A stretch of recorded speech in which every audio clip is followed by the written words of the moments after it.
بەڵکو لە دوای خۆپیشاندانەکانی 2019شەوە وتاری ئاینیشی لە وتاری هەینیە کەم کردووەتەوە یاخود نەهێشتووە.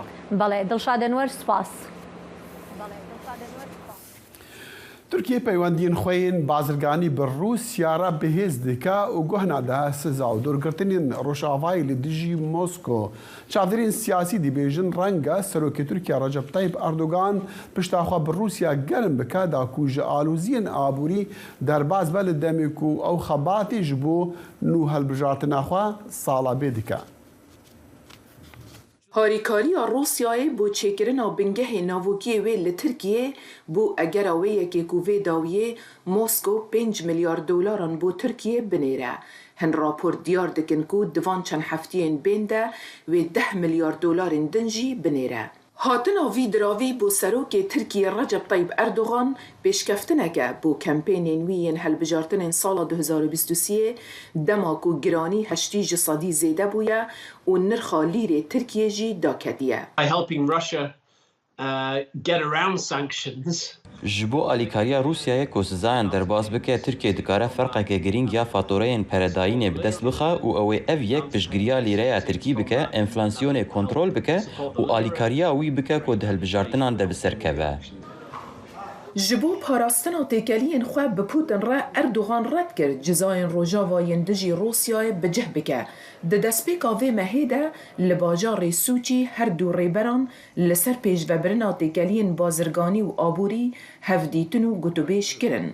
Ji dema hêrişa îsal ya Rûsyayê bû ser Ukrayna, Tirkiye hawirdekirina nefta Rûsyayê di qat zêde kiriye. Sermayedarên siyasî Rûsya bi berdewamî gemiyên xwe yên geryanê li ser ava Tirkiye dibin û tînin.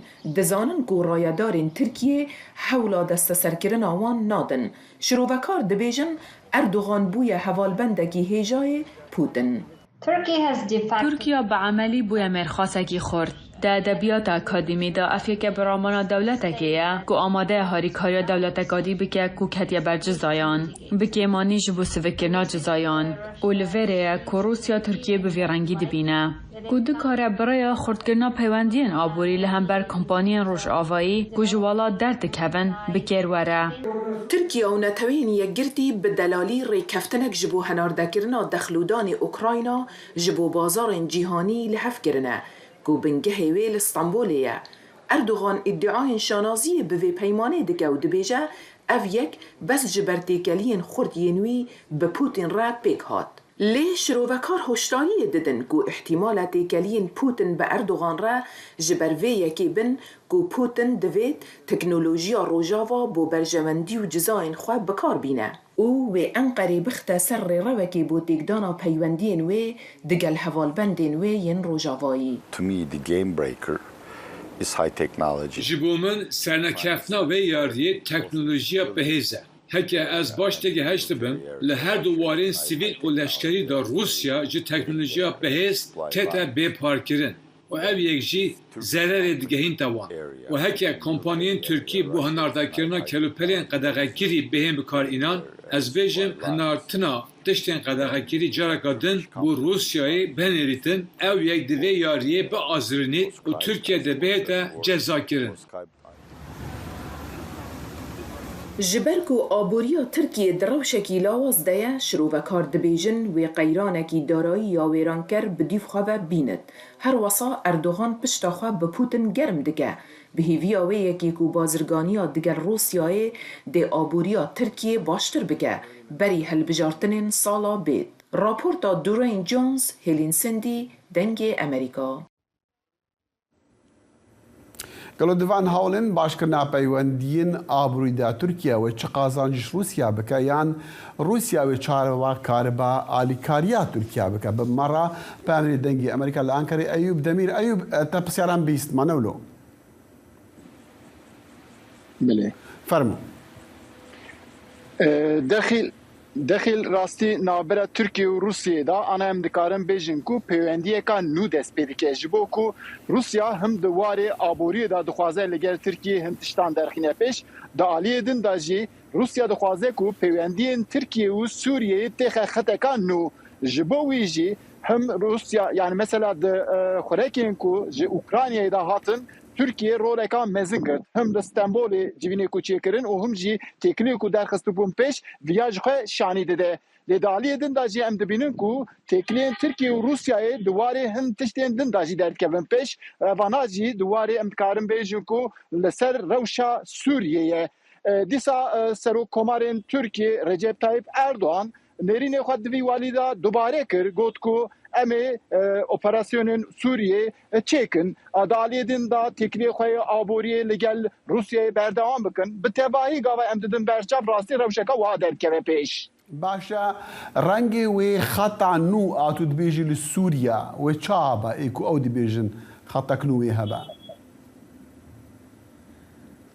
تغلنا تركيا هري زده كتيه ناف سياستا ناف خويه بيوستيا تركيا انا وصا ديار دبكو بالروسيا هي Opozisyona Türkiye çi dibêje ku ana Erdoğan dibin perê Putin çi bibêje ew derdixîne pêş. Yani evacî wek tekliyekî nû em dikarin bêjin derdikeve holê.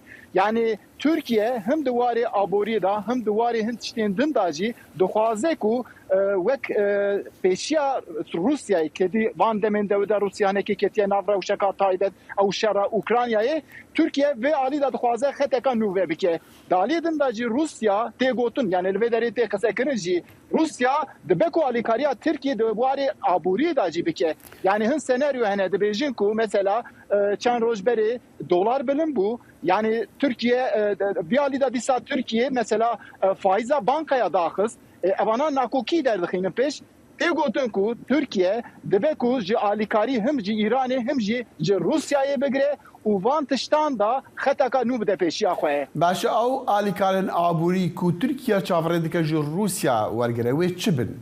Ji binî ku enerjî tiştekî herî girêge ku ev Tirkiye hewcedarî wê ye.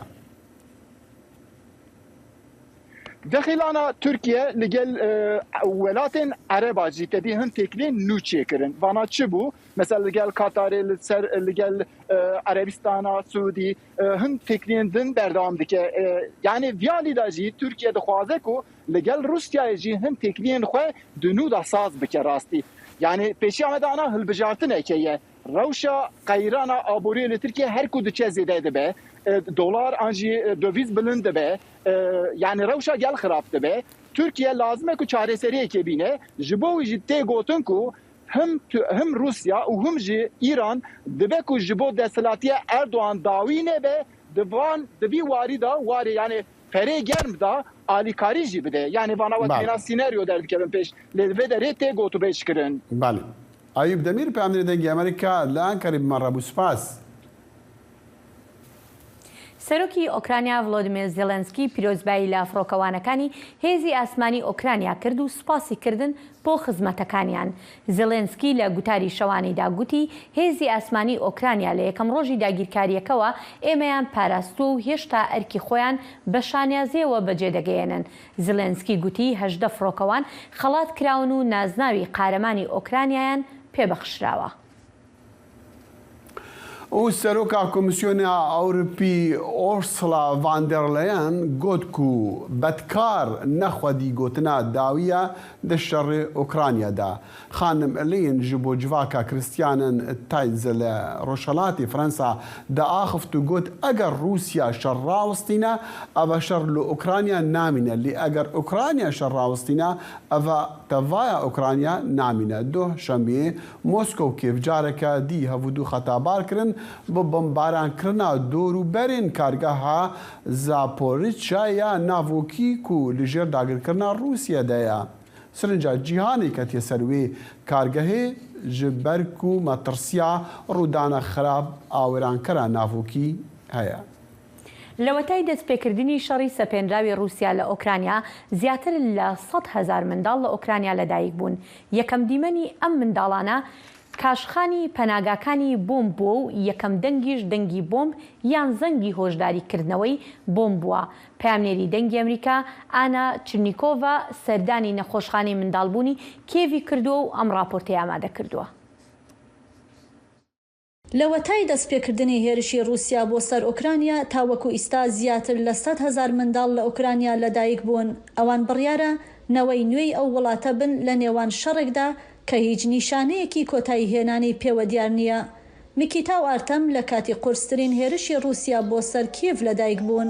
لە ئیستاشتا ماڵەکەیان هێشتا لە ژێر هەڕەشەی بەردەوامدایە، بەڵام ئەوان لە گەشەدان و خۆشی بۆ دایک و باوکیان دەهێنن. دایک و باوکێکە دەبێ خۆیان لەگەڵ ڕۆڵی نوێ و ئەو واقعەدا بگونجێنن کە منداڵەکانیان تێدا پەروەردە دەکەن.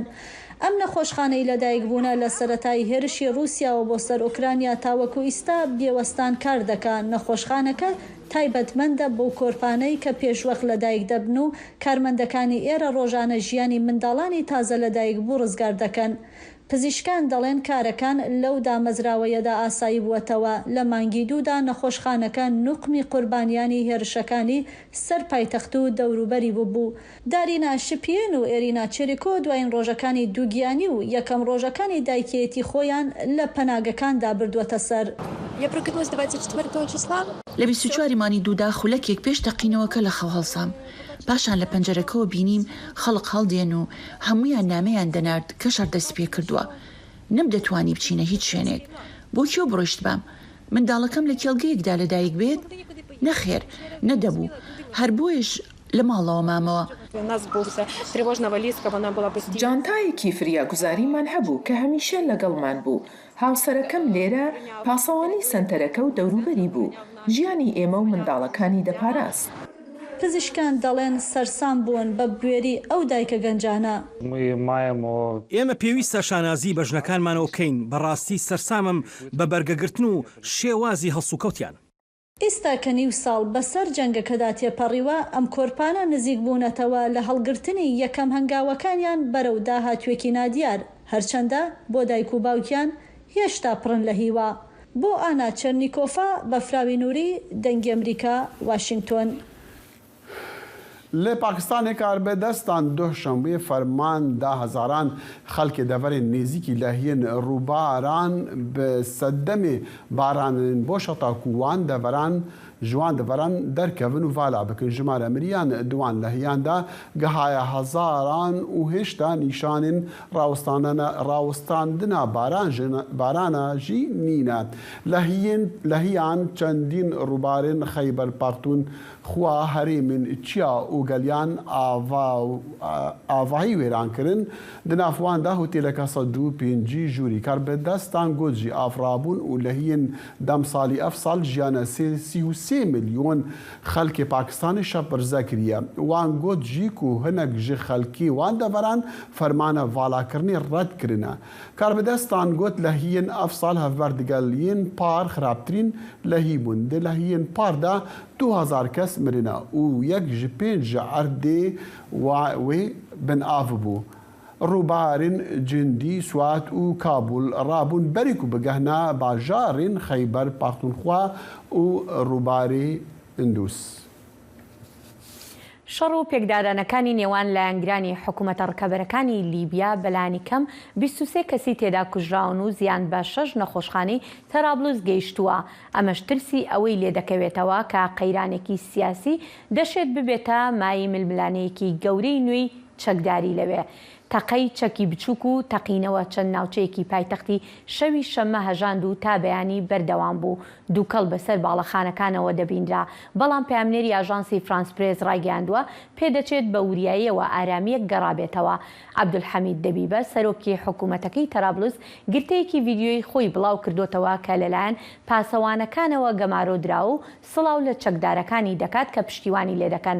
لە ئامارێکی نوێدا وەزارەتی تەندروستی لە تەرابلوس ڕایگەاندووە لە شەڕەکەدا 23 کەس کوژراون و 140 کەسیش بریندار بوون. جێگرا سەرۆکی ئەرجەنتینی کریستینا فەرناندز دی کەرچەنەر بەڕەوانی ژێمافێ پشتەوانین خوا کرد و نەڕازیبوونا وان لە دەمێک و بە هەزاران ژوانە ڕژیانە ناوجادên بۆینس ئایرس. دوو ڕۆژان پشتی دۆزگەران داخوازە 12 ساڵین زیندان ژوێ ڕاکری و بەندکردناوێ ji پۆستên حکومەتê bi tawana gendeliyê. Li cadeyeka nêzik mala xwe dî Kiriçer ji bo piştevanên xwe axeft piştî derketina xwepêşandanan ku bi alozî bûn têde heft polîs birîndar bûn û du kes jî hatin girtin. Xwepêşandanan ku خۆپیشاندەر و دەبێژن خانم جگرا سەرۆکی بووە قوربانیە سیستەمێ دادوەریە شەر دەگەل پۆلیسان کرد ئەو ڕێڤەبەریا باسکێ توندێ هەواڵبەندیە ڕازگەر دکە کو ji ساڵە 2019 وەرە حکومڕانیە ئەرجەنتینێ دکە. ژمارە خەڵکی جیهانی و بەرەف زێدەبوونەیە و دگەل بلندبوونە سەرهەژمێریە خەڵکی لە وڵاتان داخواز لەسەر گۆشتی مریشکە گۆشت و ماسی ژی هەرتێ و زێدە دەبە بەتایبەت ژی خواردنا دەریایان لەوان چەندین کەمپانینەها کاری دیکن ji بۆ دروستکردنا ڕەنگین گۆشتی و ماسیان دناف تاقیگەهاندا و هەفدەمە دگەل بلندبوونە ژمارە خەڵکی هەلبەتە دەنگی ئەمریکا ئەف راپۆرت ئامادەکردە.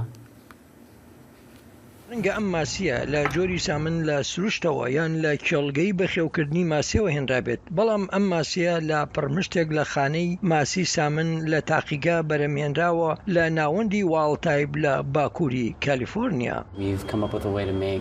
توانیمان بگەینە ڕێگایەک بۆ دروستکردنی خانەی ماسی سامن و لەگەڵ بنچینەیەکی ڕۆکی تێکەڵمان کرد ئەوە یاریدەر دەبێت لە بەخشینی پێکاتەیەکی دروست. ئامانجەکە بە مەبەستی یارمەتیدانی ئەو خواستەیە لە ئێستادا لەسەر ماسی جۆری سامن هەیە و بە خێرایی لە کەمبوونەوەدایە هاوکات خواستی لەسەر لە زیادبووندایە. جا بیرۆکەکەمان ئەوە بوو کە فشاری زیاتر نەخرێنە سەر ڕاوکردنی ماسی لە سروشدا یان بەردەوامی لە پشتبەستن بە ماسی بەخێوکراوی کێڵگەکان. هاوکات لە ناوەندی ئەپساید فودز تاقیکردنەوەی تامکردنی ئەم گۆشتی مریشکە ئەنجام دەدرێت ئەم گۆشتی مریشکە لە خانی مریشک بەرەمێنرا و تامی مریشک دەدات. ئەمە گۆشتی ڕاستەقینەی ئاژەڵە ئەوە ڕاستەوخۆ لە خانەی ئاژەڵ بەرهەمهێنراوە هەر بۆیە پێویست ناکات تۆ ئاژەڵ بەخێو بکەیت یان سەری ببڕیت بەڵام هاوکات دەتوانین هەمان ئەو گۆشتە بخۆیت و کە هەمووان حەزمان لەیەتی. لەگەڵ زیادبوونی ژمارەی دانیشتوانی زەوی خواست لەسەر گۆشت و خواردنە ئاویەکانیش زیاد دەبێت ئەوەی کاریگەری لەسەر ژینگە دەبێت. کۆی کاریگەری دەرهاوێژە گازیەکان و خاک و بەکارهێنانی ئاو ئەمە جگە لە ملیارەها ئاژەڵ کە ساڵانە بۆ خواردن سەریان دەبڕن هەر بۆیە ئێمە خۆشحاڵین کە گۆشتی دروستکراوی تاقیگە بژاردەیەکی باش بداتە ئەوانەی حەزیان لە خواردنی گۆشتە. سەرباری خۆراکی لە تاقیگەدا بەرەمهێنرا و هەندێک کۆمپانیا وا سەرگەرمی بەرەمهێنانی بژاردەکانن کە پێکهاتە سەرێکیەکەی ڕووەکە. ئەم پارچە تەنکە لە گۆشتی بەرهەمهێنراوی کۆمپانیای مایبەکن جێگرەوەیکی تامخۆشی پارچەی تنکی گۆشتی خودی بەرازە ئەوەی لە شێوە و تام و ناسشیدا هاوشێوەی گۆشتی ڕاستەقینەی بەرازە و تێیدا قارچکی پوختی 100% بۆ بەرهەمهێنانی بەکاردەهێنرێت. ریکاردۆ سان مارتین ئەوەی تاقیگەی بەدیلی گۆشت بڕێوە دەبات لە زانکۆی کالیفۆرنیا لە بێرکلی دەڵێت خستنە بازاری گۆشتی بەرەمهێنرا و لە خانەکانی ئاژەڵ بەم زوانە نابێت. فراوانکردنی بەکارهێنانی خانەکان بۆ بەرەمێنانی گۆشت کاریشی پراکتیکی نییە چونکە پێویستە ئێمە بزانین هەتا چەند ئەمە لە بەردەستدا دەبێت و ئایا ئەمە بۆ هەمووان بەردەست دەبێت یا تەنها بۆ کۆمەڵێکی دەستە بژێر دەبێت. کۆمپانیەکانی بەرەمهێنانی بەدیلی گۆشتدان بەوەدا دەنین کە بیرۆکەکەیان هێشتا کاری لەسەر دەکرێت. با ئێمە یەکەم جار بەرهەمێکی ناوازە دروست بکەین هەتا پیشانمان بدات ئەوەی کە بەم تەکنۆلۆژیایە دەکرێت چۆنە دواتر ئاشنابوونمان بە هەموو ئەو ڕێگایانە کە بەهۆیانەوە دەشێت بەرهەم زیاد بکەین و هەرزان بێت و لە بەردەستدا بێت. بە دڵنیایی و ئەمە پرۆسەیەکی بەردەوامە و بۆ گەشەدان بە ژێرخانەکەی کارەکە پێویستی بە چەندان ساڵە بۆ ئەوەی هەتا دەکرێت گەورەترین بڕی گۆشت ئەوەی خەڵق دەیەوێت دابین بکات. بەرەو پێشوونی ئەم پرۆسەیە بە خاوی بەڕێوە دەچێت بەڵام ڕەنگە ڕۆژێک بێت کە شێوازی خواردن لە جیهاندا بگۆڕێت. بۆ جولی تابە سمکۆ عەزیز دەنگی ئەمریکا. ئاژانسی وڵایی ئاسمانی ئەمریکا ڕایگەیاند پلانیان هەیە تا ساڵی 2025 ئاسمانگەڕان ڕەوانەی سەرمانگ بکەن و ژێرخانی پێویستیان هەبێت بۆ ئەوەی لەوێ بمێننەوە بۆ ماوەیەکی درێژخایەن. ئەمەش پلانێکە کە پێیان وایە لە کۆتاییدا ڕێگە بۆ گەشتێکی ئەستێرەی بارام ئاسان دەکات. جیمز فری سەرۆکی دەستەی سیستەمی گەڕان لە دەستگای وڵای نیشتیمانی دەڵێت ئەم ئەرکە یەکەم تاقیکردنەوەمانە بۆ سیستەمێکی گواستنەوەی قوڵ بەر لەوەی ئاسمانگەڕان بچنە ئەوێ. ئامانجی ناسا دانانی پێگەیەکی هەمیشەیە لەسەر مانگ کە لەوێ زانیاریە سەرەکیەکان لەسەر ئاستەنگەکانی چوون بۆ سەر ئەستێرەی بارامیان بەدەست بکەوێت. بەڵێ هێروهار دەبحسێن و چێن ئاسماندا دۆ توزانی سپیس ئکس ئێلان مەسک و دەوڵەمەندی ناوداری جیهانیە 54 سەتەلایت هەنارتە نەڤەڵاهەیە ئاسمانی تایبەت ji بۆ دابینکردنا ئەنتەرنێتی ji بوان ئینتەرنێتا بلەت ji بوان هەرێم و دەڤەرین و دووری باژارانە ئەوجا ئەوژی پێنگاوەکە دیە بەڵێ ئەو هەنگاوی کە ئێستا بۆ سەر مانگ دەخیل وای لێ هاتووە کە دوور نییە یعنی ڕۆژێک زۆر ئاسان بێتەوە بۆ خەڵکی ئاسایش کە بتوانن بە شێوەیەکی ئاسایی بچنە سەر مانگ و بگەڕێنەوە ئەزمموی سەر مانگ بکەن چونکە یعنی ئێستا زیاتریانەوەی کە سیستەمێکی چۆنەڵی هەمیشەیش وەکو وتمان لەوێ دابنرێت ئەم ڤیددیویا سپیس ئکس دیبینینیە ئەلان مەسک و دیجتا ئاسمانە هەڵبەت ئەوەکەمە گوتی ئەوش بۆ دانانە 54 سەتەلایتانە دڤڵاهی ئاسمانیدا ji بۆ و ئەنتەرنێتی ji بوان دەڤەران دابین بکە و ئەنتەرنێتا بلەس دەسوان ناکەوە لە سەرانسەری جیهانیژی هەیە بێ. بەڵێ ئازیزان لێرەشدا هاتینا کۆتایی بەرنامەی ئەمڕۆمان تا کاتێکی تر لەگەڵ سلاوی من هێرۆ زەنگەنە و هاوکارم دەخیلی شەمووە شاد و بەختەوە بن. بدوعا.